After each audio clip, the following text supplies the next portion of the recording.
What's going on, beautiful people? It is I, your flying locomotive and faster than a speeding bullet SuperCliff, coming at you live with a brand new video.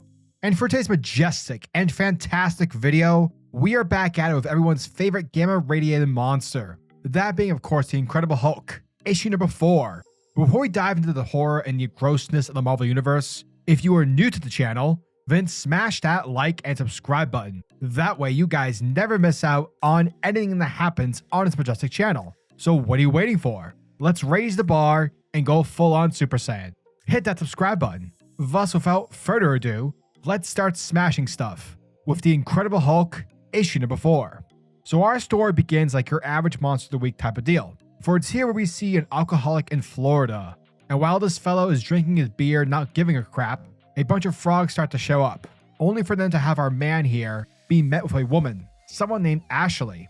Now, right off the bat, things are weird, because it turns out this guy that we're following, named Juke, well, he's a bit freaked out, because Ashley's dead. She died back in the day when he was driving her home drunk, which in turn totaled his car, killing Ashley in the process. Now, it's pretty clear that red flags are going off right now, because no way in hell is this person Ashley, but Juke can't help himself. He feels guilty, and that guilt is driving him. Pun. It's driving him to get closer to Ashley. And just like every first victim in a horror movie, it's pretty clear that this isn't Ashley, as we see Juke get dragged under the water to die. Dum, dum, dum. Days later, we pick up with Bruce Banner and his newly acquainted companion, Charlie, who are on the road and going the distance. Basically, they're living that basic alone on the road kind of life. Oh, and take a guess where we are.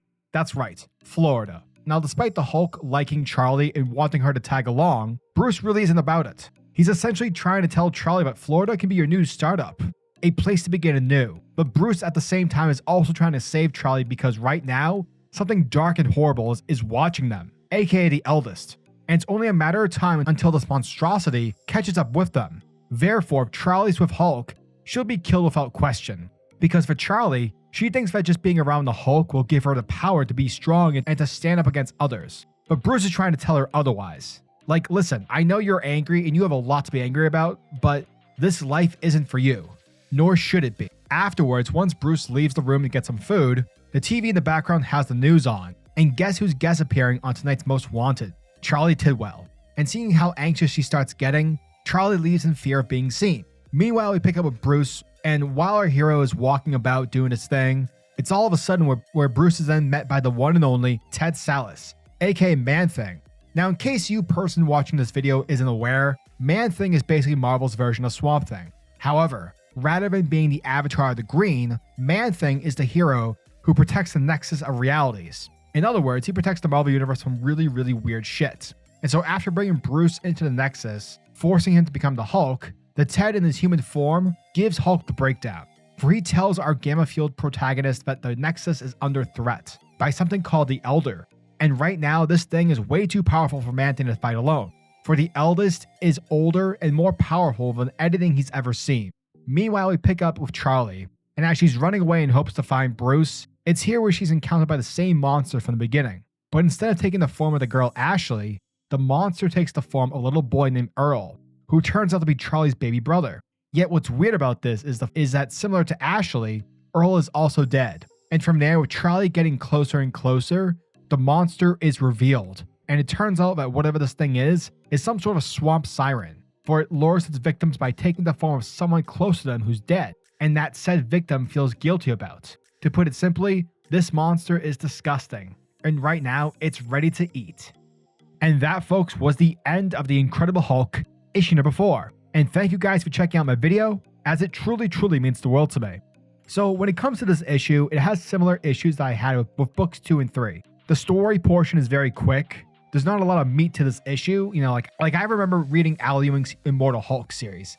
And in those issues, there was a lot happening. A lot of in-depth story and character progression. We get that in this issue with characters like Charlie, but not enough to the point where I'm like feeling for her life. Like, oh no, I hope like Charlie doesn't die. It isn't like Jim McKay's Moon Knight, where characters like Reese and Soldier are characters you actually care for. Granted, this is only issue 4 and Moon Knight is past 20 issues, but hey, it's how I feel. Reviews are basically opinions. So there you go. Other than that, the book continues to succeed with its horror tendencies. The swamp siren creature is really disgusting and creepy looking, and definitely looks like something that belongs in Resident Evil or the Witcher series.